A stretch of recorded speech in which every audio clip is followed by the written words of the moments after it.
Muchas gracias.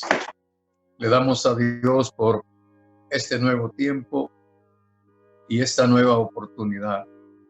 Cada día que pasa y que vivimos, aprovechémoslo de la mejor manera, buscando al Señor, viviendo en una forma que nuestra conciencia, nuestra alma y nuestro espíritu nos den testimonio, hermanos, de que estamos agradando al Señor en todo.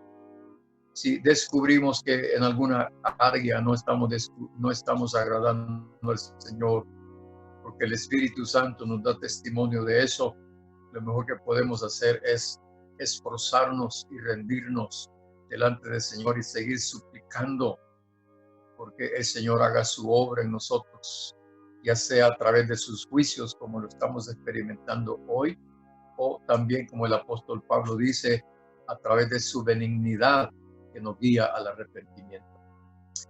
Me gozo en saludarles hoy, hermanos, y estar con ustedes una vez más. Como ustedes saben, y espero que estén haciendo la lectura o el estudio del libro de los Hechos. La razón por la que lo he hecho es porque es una continuación del ministerio de Jesucristo para su iglesia a través del Espíritu Santo. Es muy importante que captemos esta verdad, hermanos, porque desde aquel momento del día de Pentecostés hasta nuestros días, la iglesia verdadera tiene que haber vivido siendo gobernada desde lo alto por la guianza del Espíritu Santo. El Espíritu Santo que a cada momento nos exhorta, nos reprende, nos enseña, nos dirige, nos habla, nos aconseja, nos guía para que hagamos la voluntad del Padre. Es muy importante, hermanos, esto que estamos viendo del libro de los Hechos. Hoy ustedes van a darse cuenta de esta verdad, de esta realidad. Una vez más quiero citar cosas del Antiguo Testamento para que nos ubiquemos. Cuando Israel, en el capítulo 19 de Éxodo, llegó al pie del monte Sinaí, 50 días aprox, Dios habló con Moisés y le dijo: dile al pueblo que se prepare, porque dentro de 3 días yo voy a descender sobre el monte. La intención, según se puede ver, era que Dios había decidido visitar a su pueblo. En Éxodo 19, el Señor, en el verso 5, dice que el pacto de Dios con el pueblo de Israel era que escucharan atentamente su voz.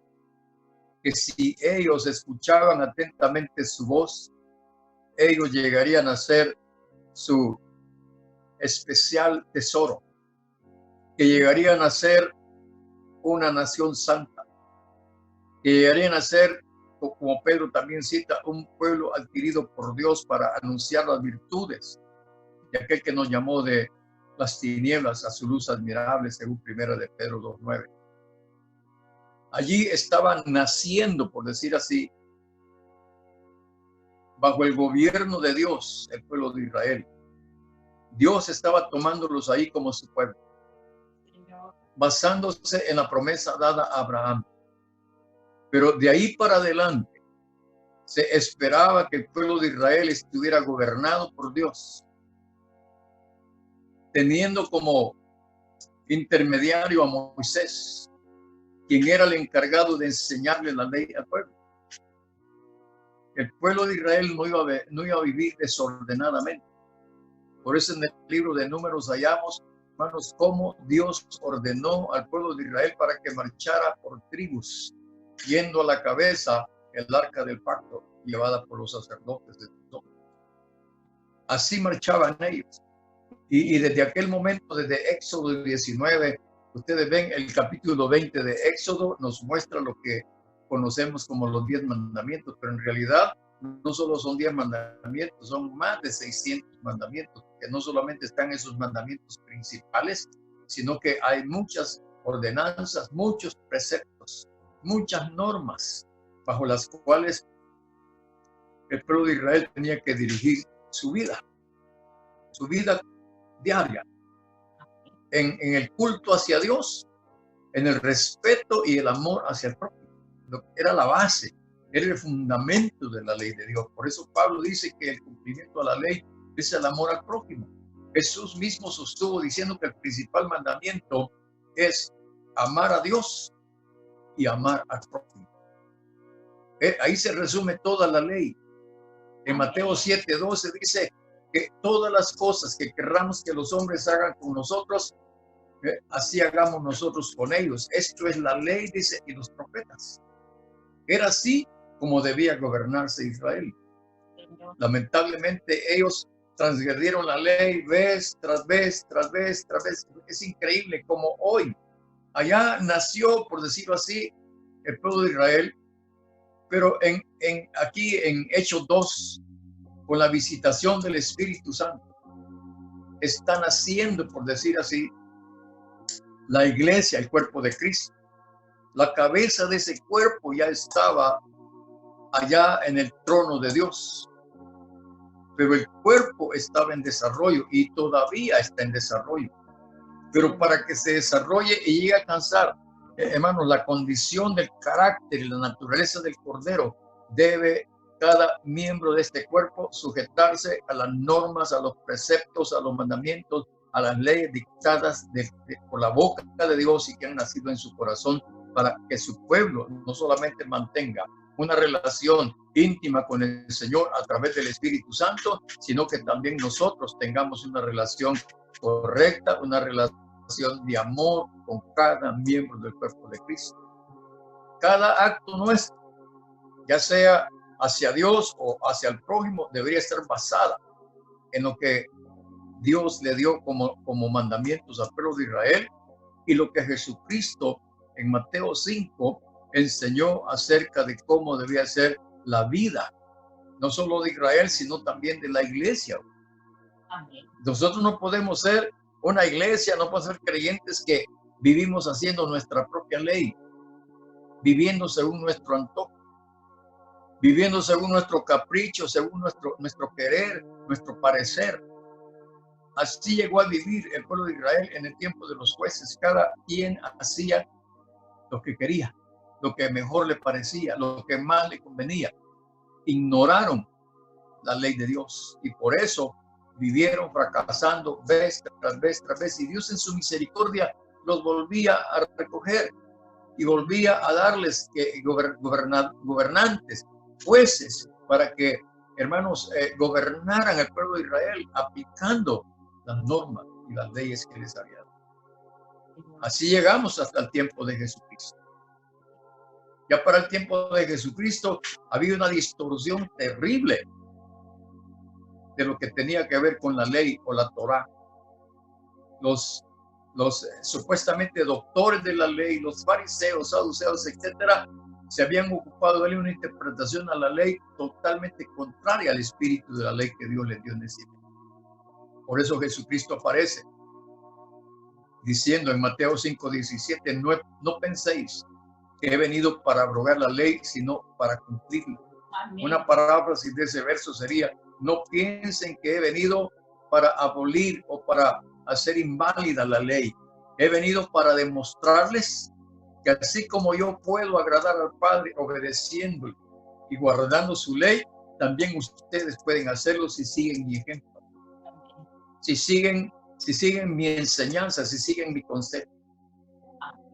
No piensen, dijo él, que yo he venido a hacer inválida, inútil la ley. Todo lo contrario. Por eso la Escritura dice que Jesucristo sufrió, padeció, vivió de acuerdo a las Escrituras. Vivió de acuerdo a la alianza del Espíritu de su Padre. Él no hizo nada que no oyera o que no viera hacer al Padre y que no oyera hablar al Padre. Él no habló nada bajo su propia voluntad. Pero cómo vivimos hoy y cómo vivía el pueblo de Israel y cómo estamos viviendo nosotros hoy y cómo vivió la iglesia a partir de Hechos 2. El Espíritu Santo llegó no solamente para dar su poder, no solamente para dar su unción, no solamente para dar los dones, que algunos dicen que los dones es un regalo de amor del Señor Jesucristo para su iglesia. No es solamente para las manifestaciones sobrenaturales y que sucedan milagros y sanidades y todo lo que obviamente debe suceder por la presencia del Espíritu Santo. El Espíritu Santo llegó, habita, mora en nosotros para que lo obedezcamos. No para que lo utilicemos para que Él haga sus milagros y haga sus manifestaciones poderosas. Es increíble lo que está sucediendo. El Espíritu Santo está siendo utilizado como que el Espíritu Santo fuera un títere que obedece a nuestros caprichos, a nuestros deseos, a nuestro parecer. Le damos órdenes al Espíritu Santo cuanto que nosotros debemos de obedecer las órdenes de Él. Amén. Amén. Entonces entendamos, ¿quiénes gobernaron a la iglesia naciente? En primer lugar, el Espíritu Santo. Jesús dijo que el Espíritu Santo es a toda verdad. Según Juan 16:13. Él iba a guiarnos a toda verdad. Pero Jesús dijo, tu palabra es verdad, tu ley es verdad. Él va a guiarles, ¿verdad? Número 2, ¿quiénes más iban a gobernar sobre el pueblo, la iglesia? Y en aquel momento, cuando la iglesia en Hechos 2 aparece, es una iglesia netamente de judíos. Judíos locales y judíos que vivían en otras naciones, como los que se enumeran allí en Hechos 2. Ellos, los apóstoles, tenían que aplicar las enseñanzas y doctrinas enseñadas por Jesucristo. Ustedes pueden ver conmigo que dice la Escritura en Hechos que en el verso 42 del capítulo 2 de Hechos, y perseveraban en la doctrina de los apóstoles. Qué interesante. Yo, con todo respeto, diría, y perseveraban en la doctrina de Jesucristo, apoyada, sustentada por el Espíritu Santo y ejercida por los apóstoles. Ellos dictaban cómo debía vivir cada creyente, cómo debía conducirse el pueblo. Y ustedes pueden darse cuenta, si han estado leyendo, que lo que primaba allí era el interés de unos por otros, un interés genuino, un amor genuino, un amor fraternal no fingido. Ahí no cabían hipocresías, ahí no cabían envidias, ahí no cabían divisiones, disensiones, pleitos. Ahí no cabía nada de eso. Todo estaba siendo gobernado, guiado por el Espíritu Santo, hermanos, y quienes representaban delante del pueblo al Padre, al Hijo, al Espíritu Santo eran los apóstoles. Ellos eran los que gobernaban. Y gobernaban para darle la gloria a Dios. Miren, vamos a 1 de Pedro 5 y veamos lo que estoy diciéndoles. Ruego a los ancianos que están entre vosotros, yo anciano también con ellos, y testigo de los padecimientos de Cristo, que soy participante de la gloria que será revelada. Apacentad la grey de Dios que está entre vosotros, cuidando de ella, no por fuerza, sino voluntariamente, no por ganancia deshonesta, sino con ánimo pronto, no como teniendo señorío sobre los que están a vuestro cuidado, sino siendo ejemplos de la grey. Pregunto, ¿estamos los predicadores hoy, los maestros, los evangelistas, etcétera, estamos siendo realmente ejemplos de la ley, de la grey, o estamos enseñoreándonos de ella? Los apóstoles no se enseñoreaban de la iglesia. Los apóstoles señoreaban, que es muy diferente. Pero sobre ellos señoreaba el Espíritu Santo. Amén. Ellos no hacían ni decían nada que no estuviera supeditado a la dirección del Espíritu Santo. Amén.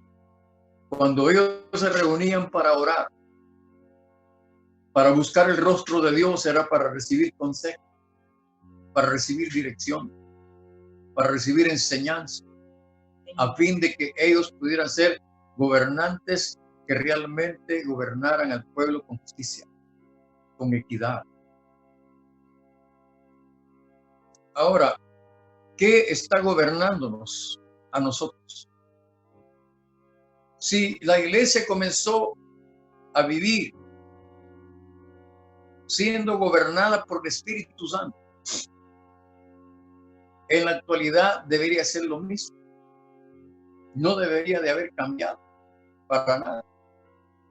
Fíjense, aparte de esto, hermanos, nuestras conciencias, nuestro razonamiento puro, nuestro juicio común o sentido común debe estar orientado hacia el principal mandamiento: amar a Dios con todo nuestro corazón, con toda nuestra alma, con todas nuestras fuerzas, con toda nuestra mente, y a nuestro prójimo como a nosotros mismos. Amén. Decía hace unos días que no podemos amar a Dios con toda nuestra alma, con toda nuestra mente, con todas nuestras fuerzas. No podemos amar a Dios de esa manera y al prójimo de otra.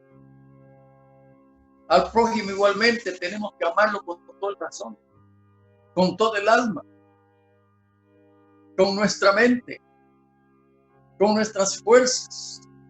Porque no puede ser que tengamos una actitud hacia Dios y otra hacia el hermano muy distinta. Debe ser lo mismísimo. De otro modo, vamos a estar haciendo uso de dos cosas muy distintas. No podemos estar amando a Dios de una manera y al prójimo de otra. Tiene que ser igual. El apóstol Juan dijo una vez que cómo podemos decir que amamos a Dios que no vemos. Hermano, si no amamos a nuestro prójimo, estamos bien. Señor. Es muy importante eso. Amén. Entonces la iglesia se gobernaba de esa manera, hermanos. ¿Cómo somos gobernados hoy nosotros? Igualmente que ellos, como dice en Romanos 8, 14 al 16, dice, porque todos los que son guiados por el Espíritu de Dios, estos son hijos de Dios. Y el Espíritu Santo da testimonio a nuestro espíritu que somos hijos de Dios. Pero si ustedes ven en Mateo 5 y en los demás evangelios, van a ver que hay versículos ahí que dicen cómo es que llegamos a ser hijos de Dios. Bienaventurados los pacificadores, porque ellos son hijos de Dios. ¿Somos pacificadores o somos violentos? ¿Queremos hacer la paz o la guerra? Eso va a determinar qué somos, quiénes somos y qué queremos. Ahora, en este punto, yo quiero que veamos allí el capítulo 3 del libro de los Hechos, siguiendo en lo que veníamos viendo de Hechos 2. ¿Qué pasó con ellos? En Hechos capítulo 3. Fíjense lo que está pasando ahí. Allí, hermanos, ya han sido echadas las raíces, hermanos, del evangelio en Jerusalén. Las raíces de la vida de la iglesia. Ahora vamos a ver sus ramas, sus flores y sus frutos. ¿Qué está pasando con Pedro y Juan aquí? Dice que Pedro y Juan subían juntos al templo a la hora novena, la de la oración. La hora novena creemos que son las 3 de la tarde. Y es interesante porque esa era la hora del holocausto, ordenado por el Señor. donde se sacrificaba el cordero de la tarde y se ofrecía el incienso de la oración en el templo. Ellos estaban respetando esa norma, estaban respetando esa ley de subir al templo a orar a esa hora, porque era la hora ordenada por Dios. No era una hora antojadiza, ya era una hora establecida. Tanto a las 9 de la mañana como a las 3 de la tarde se ofrecía, según el Salmo 141, versos 1 y 2, se ofrecía el holocausto continuo. Ellos estaban observando, en este caso, la ley de justicia hacia Dios, a la obediencia a lo establecido por Dios. Dice que en este ejercicio, yendo ellos a la oración, dice que se encontraron con un hombre cojo de nacimiento. Este cojo era puesto a la puerta del templo que se llama La Hermosa. Y lo ponían allí. Fíjense que es bien interesante, dice, a quien ponían. Lo tenían que llevar. Y quienes lo llevaban, perdonen lo que voy a decir, pero los familiares, seguramente. Pero, ¿para qué? Yo no sé si dependían de ese cojo, de lo que podía recoger de limosnas. No sé, a lo mejor eran muy pobres y lo único que tenían era depender de lo que este cojo podía obtener de la gente que llegaba al templo. Es interesante. Pero sigamos y veamos. Cuando vio a Pedro y a Juan que iban a entrar en el templo, les rogaba que le diesen limosna. Pedro, con Juan fijando en él los ojos, le dijo: míranos. Entonces él les estuvo atento, esperando recibir de ellos algo. Aquí quiero que notemos algo. Pedro y Juan no era la primera vez que subían al templo a la hora de la oración. Ellos acostumbraban eso. Este cojo los conocía y ellos también lo conocían a él. Saber cuántas veces pasaron ahí junto al cojo y le dieron dinero, le dieron limosnas. Por eso él se les queda viendo, esperando recibir de ellos algo. Es bien interesante. Yo creo que imaginen ustedes la escena. Ellos no eran desconocidos. ¿Y qué te lo sorprendente? Fíjense bien. Pedro y Juan le dicen al cojo: míranos.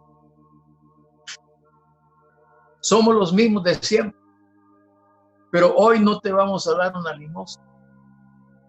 Le dicen ellos en el verso 6. Mas Pedro dijo: no tengo plata ni oro, pero lo que tengo te doy. Pensemos por un momento. Yo creo que ustedes han vivido alguna experiencia de darle a alguien cada vez que pasan por un lugar. Pero un buen día no tenemos que darle. Y solamente nos vamos de largo. O aquel al que le hemos estado dando se nos queda viendo y se pregunta: y hoy no me dio nada. Ya no me quiere dar quizá. Y viene un mar de pensamientos tremendos. Pero este cojo no se quedó sin nada. Es más, recibió mucho más que haber recibido oro o plata. Dicen ellos: en el nombre de Jesucristo de Nazaret, levántate y anda. Señor. Levántate y anda. Yo, como ustedes posiblemente más de alguna vez, hemos deseado tener un poder tal que levantáramos al paralítico o sanáramos al ciego, al sordo, al mudo, qué sé yo. Tanta necesidad que hay que nosotros vemos en nuestro camino. Pero carecemos a veces no solo de plata y oro, sino de esta autoridad. Carecemos de este ofrecimiento a los necesitados. Qué terrible sería que por todos lados que saliéramos por las mañanas comenzáramos a encontrar cada necesitado y le dijéramos en el nombre de Jesucristo de Nazaret, esto o aquello, lo otro, sería un escándalo terrible, como lo que sucedió en este pasaje. Fíjense bien, el escándalo que vino y la consecuencia que trajo para los apóstoles, aún para el cojo mismo. Fíjense, dice en el verso 7, y tomándole por la mano derecha le levantó, y al momento se le afirmaron los pies y tobillos, y saltando se puso en pie y anduvo, y entró con ellos en el templo andando y saltando y alabando a Dios. Una observación aquí. Pedro y Juan no estaban haciendo algo antojadizo. Vamos a demostrarles que nosotros tenemos la autoridad y tenemos el poder. Yo estoy seguro, aunque no se menciona, que quien estaba morando en ellos estaba ordenándoles que hicieran eso. El Espíritu Santo estaba en el momento, hermanos, obrando a través de Pedro y Juan. Pedro y Juan no se inventaron eso. No se sacaron de la manga eso. Pedro y Juan no fue un antojo, no fue un capricho. Era un acto guiado por el Espíritu Santo que hicieran eso. Y al leer más adelante, descubrimos los propósitos del Espíritu. Cómo Pedro y Juan, instrumentos de Él, van a glorificar y exaltar el nombre del Señor. Es lo que se relata ahí. Veamos lo que les estoy diciendo. Primero, le dicen a este cojo, en el nombre de Jesucristo de Nazaret, levántate y anda. Ustedes ven conmigo, en el verso 6 es donde se da esto. Y luego, en el verso 12, por favor. Viendo esto, Pedro respondió al pueblo, varones israelitas, ¿por qué os maravilláis de esto? ¿O por qué ponéis los ojos en nosotros? Como si por nuestro poder o piedad hubiésemos hecho andar a este. El Dios de Abraham, de Isaac y de Jacob, el Dios de nuestros padres, ha glorificado a su Hijo Jesús. Ese era el objetivo, el propósito. El Espíritu Santo vino y habita en cada uno de nosotros para que en cada oportunidad, en cada ocasión que así el Espíritu Santo lo estime conveniente, Él va a actuar para glorificar a Jesucristo en nuestras vidas y en las vidas de los necesitados. A quien vosotros entregasteis y negasteis delante de Pilato cuando éste había resuelto ponerle en libertad. Dice en el verso 16, y por la fe en su nombre, por la fe en su nombre, a este que vosotros veis y conocéis, le ha confirmado su nombre. Nosotros necesitamos entender que los apóstoles no hacían nada por su propia voluntad. Jesucristo se los enseñó y ellos lo aprendieron muy bien. Ellos siempre procuraban estar siendo guiados por el Espíritu Santo para hablar y para actuar. Cuando Él, en Mateo 10, vamos ahí por favor, les encomienda para ir y llevar el Evangelio del Reino a varios lugares, a las ciudades de ellos. Les dice Él, como palomas, guardaos de los causa de mí para testimonio a ellos y a los gentiles, mas cuando os entreguen, no os preocupéis por cómo o qué hablaréis, porque en aquella hora os será dado lo que habéis de hablar, porque no sois vosotros los que habláis, sino el Espíritu de vuestro Padre que habla en vosotros. Amén. Ellos experimentaron eso en aquel momento, Señor. pero ahora estaban experimentándolo en mayor amplitud. Ya Jesucristo, como hombre en carne y hueso, ya no estaba con ellos ahí. Pero ellos sabían que el Consolador estaba en ellos y que el Consolador había sido enviado para glorificar al Hijo en ellos. Pero a la vez que el Espíritu Santo glorificaba al Hijo en ellos, también ellos eran glorificados. Como nos puede suceder a nosotros. si procuramos glorificar al Padre juntamente con el Espíritu Santo, al Hijo juntamente con el Espíritu Santo, con toda seguridad, no propiamente la gloria vendrá a través de los hombres, sino a través del Padre. Él nos dará la alabanza que según su sabiduría debe darnos por obedecer. El Espíritu Santo usa a Pedro y a Juan para sanar al hombre cojo. Aquí hallamos el primer milagro de sanidad en el libro de los Hechos. El primer milagro. ¿Y por qué un cojo? Es una figura, hermano, de la cojera que hay, o de la cojera que aún todavía, hermanos, permanecía en mucha gente. No la cojera física, sino la cojera espiritual. La palabra de Dios nos enseña que nosotros debemos de ser sendas derechas para nuestros pies, para que lo cojo no se salga del camino, sino que sea sanado. Día tras día, vez tras vez, ya no aquel cojo que ponían a la puerta del templo llamada La Hermosa, sino ahora los cojos somos nosotros. Y que cada día, hermanos, no oro ni plata, sino el nombre de Jesucristo de Nazaret, hermano, invocado sobre nuestras vidas, va a ir quitando la cojera espiritual, moral que padecemos. Una cosa bien importante de este cojo, yo les dije que este cojo conocía a Pedro y a Juan.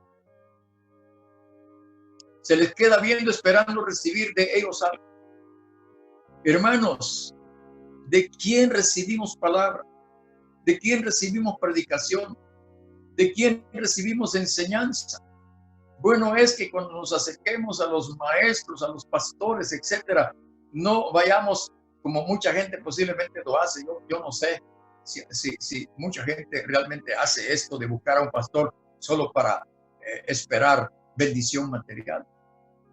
Sucede eso en algunos lugares.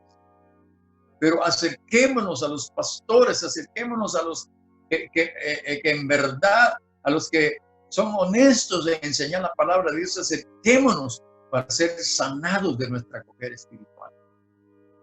¿Qué trajo como resultado que este cojo fuera sanado?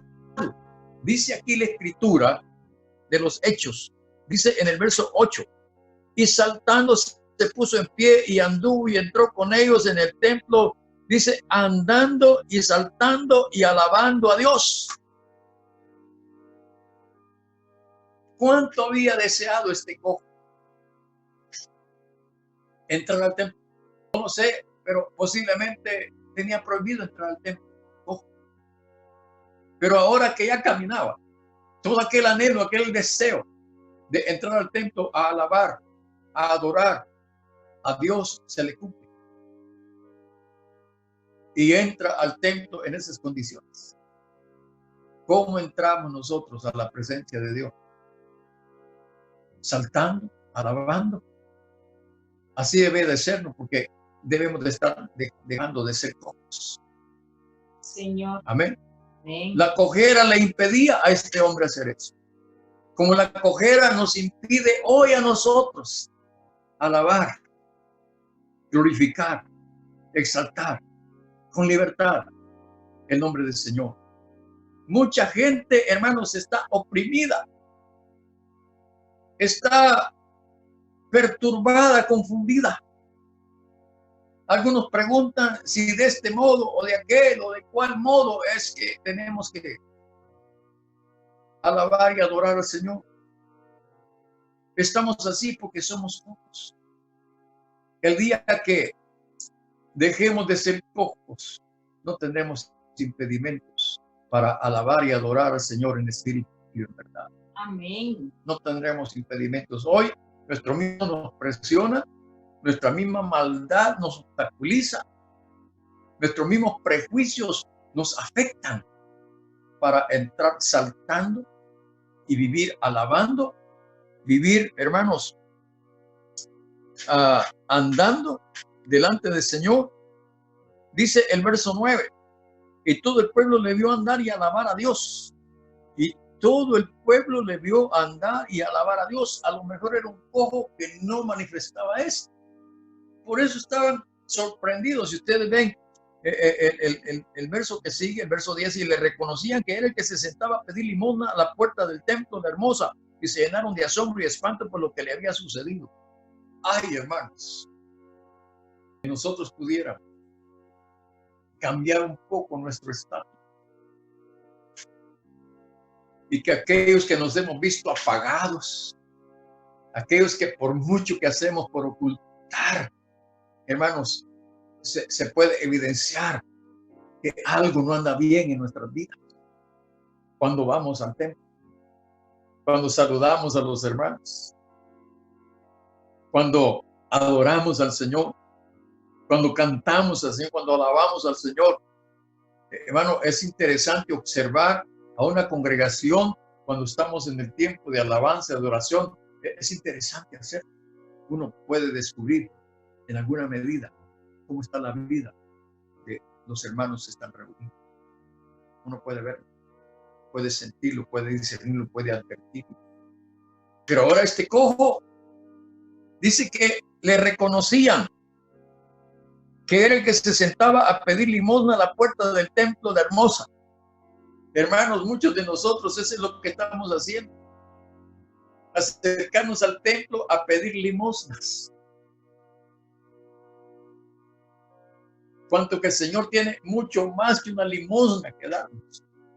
Amén. Mucho más que limosnas. Acerquémonos confiadamente, dice la palabra, al trono de la gracia para alcanzar misericordia.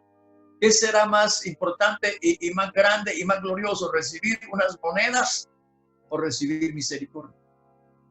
¿Qué será más importante? ¿Recibir unas monedas o recibir la gracia abundante de Dios para el tiempo de necesidad? Según Hebreos 4:16. ¿Qué será más importante? Como cojos vamos a conformarnos con las limosnas. Pero una vez la cojera ha sido sanada, ¿para qué necesitamos las limosnas si tenemos mucho más que las limosnas? Amén. Amén. Ahora, ¿qué pasó con los discípulos? Como decía hace un momento, ellos estaban observando la ley del holocausto. No abandonaron la ley de justicia. Hay una cosa importante allí.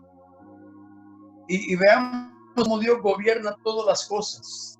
Este hombre era puesto allí todos los días. Y Pedro y Juan habían pasado muchas veces allí. No sé, quizás voy a ir más allá. No sé cuántas veces Jesucristo pasó por ahí también. Y este cojo no fue sanado. Fue dejado para esta hora, Señor. Y para que los discípulos dieran testimonio. ¿Bajo qué nombre? ¿Bajo qué autoridad ahora ellos vivían? Y a Dios. Miren, ¿qué sucedió con este milagro? Primero dice que estaban llenos de asombro y espanto. Y en el verso 11 dice que todo el pueblo estaba atónito. Se regó la noticia de que aquel cojo que conocían había sido sanado y que habían dos hombres galileos ahí que habían hecho este milagro, pongámosle así, del cual posiblemente la mayoría no estaban seguros. Es que esto no sucedía a cada rato. Amén. Y resulta que ahora estos galileos aparecen ahí solo para ir a hacer ese milagro. Con razón estaban asombrados, atónitos. Con razón estaban ellos, hermanos, hasta con espanto. Dice aquí, en el verso 12, viendo esto Pedro, le digo, varones israelitas, ¿por qué os maravilláis de esto? ¿O por qué ponéis los ojos en nosotros como si por nuestro poder o piedad hubiésemos hecho andar a esto? El Dios de Abraham, de Isaac y de Jacob, el Dios de nuestros padres, ha glorificado a su Hijo Jesús. Y ahora fíjense en esto, a quien vosotros entregasteis y negasteis delante de Pilato cuando éste había resuelto poner en libertad. Mas vosotros negasteis al santo y al justo y pedisteis que se odiese a un homicida. Y mataste al autor de la vida, a quien Dios ha resucitado de los muertos, de lo cual nosotros somos testigos. Yo les dije que ellos habían recibido poder para dar testimonio de la resurrección de Jesucristo. Ellos lo están haciendo aquí, aprovechando la oportunidad del milagro. Aquí el apóstol Pedro lanza su segundo sermón, su segundo mensaje, y una vez más, él está glorificando, exaltando el nombre de Jesús y, hermanos, hablando sobre la bendición de la resurrección. Dice ahí que Dios resucitó de los muertos, de lo cual nosotros somos testigos. Verso 16, y por la fe en su nombre,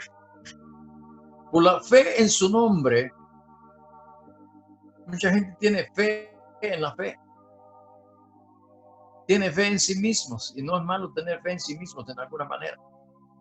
Pero aquí dice la fe en su nombre.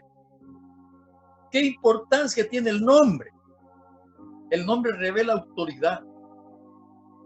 El nombre revela cobertura. El nombre revela protección.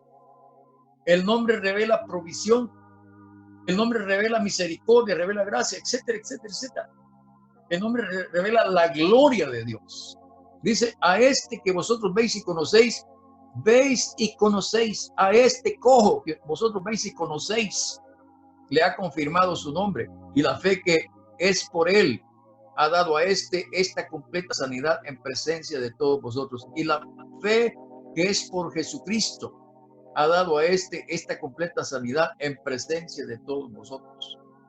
Mas ahora, hermanos, sé que por ignorancia lo habéis hecho, como también vuestros gobernantes, como diciendo, bueno, sí, está bien, ¿verdad? Hicieron todo esto, pero sabemos que ustedes por ignorancia lo hicieron. ¿Cuántas cosas hacemos por ignorancia nosotros también? Pero dice aquí, fíjense, ahora viene la consolación. Dice que no solo ellos, sino también los gobernantes hicieron lo que hicieron por ignorancia. Pero Dios ha cumplido así, verso 18, lo que había antes anunciado por boca de todos sus profetas, que Jesucristo había de padecer. Así que arrepentíos y convertíos para que sean borrados vuestros pecados, para que vengan de la presencia del Señor tiempos de refrigerio. Me voy a detener un momentito ahí porque hay un detalle bien importante. Sucede este milagro que tiene como característica un milagro. Que el incrédulo sea convencido, que el incrédulo tenga evidencia, que el incrédulo tenga una prueba de que Dios existe y tiene poder, que el incrédulo tenga una convicción de que estos milagros no pueden suceder, hermanos, porque alguien hace magia, porque alguien hace hechicería, hace brujería, lo que sea, sino que suceden solamente porque hay un Dios en los cielos que tiene el poder para hacerlo. Con estos milagros lo que está sucediendo es que Dios está atrayendo al pueblo para que glorifiquen al Hijo de Dios.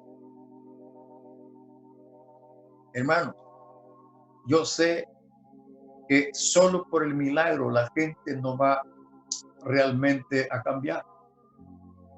Lo que se requiere por un milagro es que nos volvamos a Dios, quien es el único suficiente, el único capaz para cambiar no solamente las condiciones físicas de los hombres, sino las condiciones morales, las condiciones espirituales, y traer realmente un cambio de vida.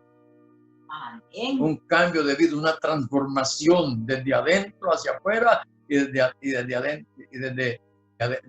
afuera hacia adentro. Integral, radical. Esto es lo que estaba pasando ahí. Ahora, aquí veamos el segundo sermón de Pedro. Primero, él les dice que son culpables, pero en el capítulo 3, versos 17 al 16, les ofrece restauración. Él dice, a fin de que cada uno se convierta de su maldad. Noten, en el verso 21 o en el verso 20 dice, y él envía a Jesucristo que os fue antes anunciado, a quien de cierto es necesario que el cielo reciba hasta los tiempos de la restauración. Allá está él ahorita esperando los tiempos de la restauración de todas las cosas de que habló Dios por boca de sus santos profetas que han sido desde tiempo antiguo? Porque Moisés dijo a los padres: el Señor vuestro Dios os levantará profeta de entre vuestros hermanos como a mí. A él oiréis en todas las cosas que os hable. Fíjense. Y toda alma que no oiga aquel profeta será desarraigada del pueblo. Y todos los profetas desde Samuel en adelante, cuando os han hablado, también han anunciado estos días. Vosotros sois los hijos de los profetas y del pacto que Dios hizo con nuestros padres, diciendo a Abraham: en tu simiente serán benditas todas las familias de la tierra. En tu simiente, el original allá en Génesis, en tu simiente serán injertadas todas las familias de la tierra. A vosotros primeramente Dios, habiendo levantado a su Hijo, lo envió para que os bendijese, a fin de que cada uno se convierta de su maldad. 2 veces está hablando de esto, a fin de que cada uno se convierta de su maldad. ¿Qué tiene que hacer? Una manifestación poderosa de Dios a través de sus instrumentos, que nos convirtamos de toda maldad. El Espíritu Santo usó a Pedro, a Juan, hermano, hizo el milagro en el cojo para dar este mensaje. Qué precioso es. Entendamos que muchas cosas que nos suceden a nosotros en nuestro derredor, como lo que está sucediendo en estos días, el Señor está dando un mensaje y ha usado a quien quiera que sea. No busquemos culpables ahorita. Aquí el apóstol Pedro les dijo: ustedes son culpables de haber matado, haber asesinado al autor de la vida. Pero yo sé que lo hicieron por ignorancia. Lo hicieron, pero ahora, aunque ustedes son culpables, está diciendo el apóstol Pedro aquí, Dios ha hecho lo que ustedes han visto. Este milagro no lo hicimos nosotros, dicen ellos. Este milagro lo hizo Dios para glorificar a su Hijo y para que ustedes se conviertan de su maldad. Ah, qué bueno fuera que esto que está pasando, no solo en El Salvador, sino en todas partes, lograra que miles, si no millones, nos convirtiéramos de nuestra maldad. Lo que hace el Señor no tiene causas secundarias. Todo es primario en Dios. Y sus propósitos y objetivos son eternos, hermanos, y son divinos y son espirituales. Dios sabe cómo nos hallamos, cómo estamos, cómo somos, quiénes somos. Y hace todas las cosas que hace solamente para despertarnos. Hermanos, ese milagro puso a la gente atónita, espantada, puso a la gente asombrada. Hermanos, puso a la gente con espanto. ¿Cómo nos ha puesto lo que ha pasado hoy, en estos días? ¿Qué debemos hacer? ¿Cuál debe ser nuestra reacción? Convirtámonos de toda nuestra maldad. Volvámonos al Señor. Porque si bien es cierto aquí un milagro de bendición, lo que tenemos ahorita, hermanos, también está trayendo bendición. Aunque es un juicio, aunque es algo terrible. La bendición que esto puede traer, hermanos, es que realmente cada uno de nosotros, cada ser humano, nos convirtamos. Señor. Voy a terminar viendo esto. Ese día, según el capítulo 4, que no lo vamos a ver hoy, solo lo adelanto, se convirtieron 5,000 personas. ¿Qué cosecha la que vino a causa de un milagro? ¿Qué puede suceder en la vida de muchos que han enfermado? Miren, es tremendamente impactante en plano negativo lo que el alcalde de Nueva York dijo ayer. Esto que ha sucedido no es producto de la fe. Esto que ha pasado, dice él, no lo ha hecho Dios. Es el esfuerzo, es el sufrimiento mismo que nos ha llevado a poder salir adelante con este problema. Cuando mi esposa y yo lo oímos, quedamos consternados y lo pasaron en otros lugares, haciendo notar la declaración de este hombre. Que Dios lo ayude a ese hombre. Que Dios ayude a Nueva York y que no lo vaya a hundir en peor sufrimiento. Que Dios los ayude. Lo necesitan urgentemente. Que lo que está sucediendo, hermanos, ciudades como Nueva York, Nueva Orleans y otros, San Francisco, hermanos, Las Vegas, son, hermanos, estados donde el paganismo, la hechicería, la brujería, la homosexualidad, el lesbianismo son cosas de todos los días, y lo peor es que como si dijéramos, lo glorifican, lo exaltan.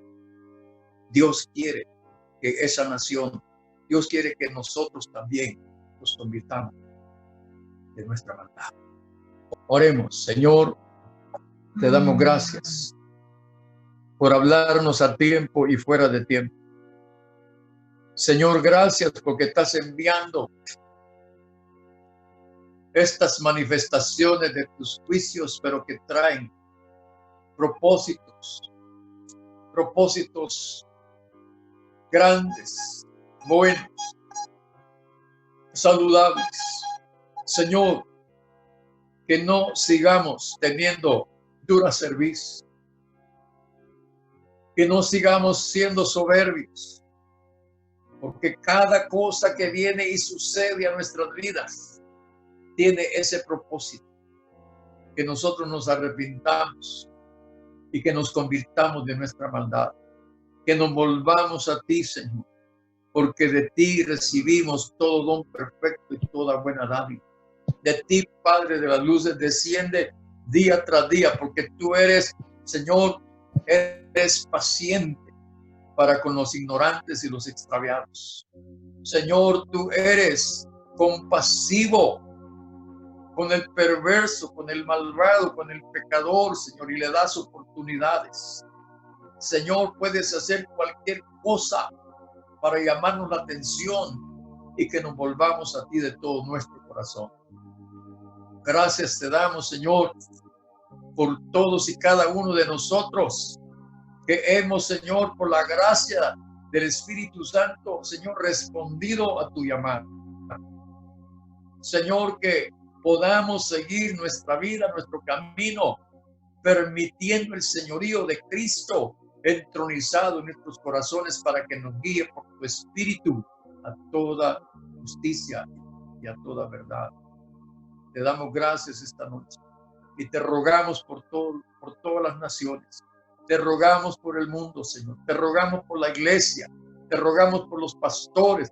Te rogamos por cada hombre y mujer que está siendo, Señor, confrontado con esta realidad. Padre, quebrántanos. Quebrántanos. Señor, quebrántanos. Señor, ten misericordia de la niña de tus ojos. Haznos volver, Señor. Haznos volver y haz lo que sea necesario para que nos volvamos. Te adoramos, Señor. En el nombre de Jesús, te adoramos y te bendecimos. Amén y amén. Dios los bendiga, hermanos, y buenas noches.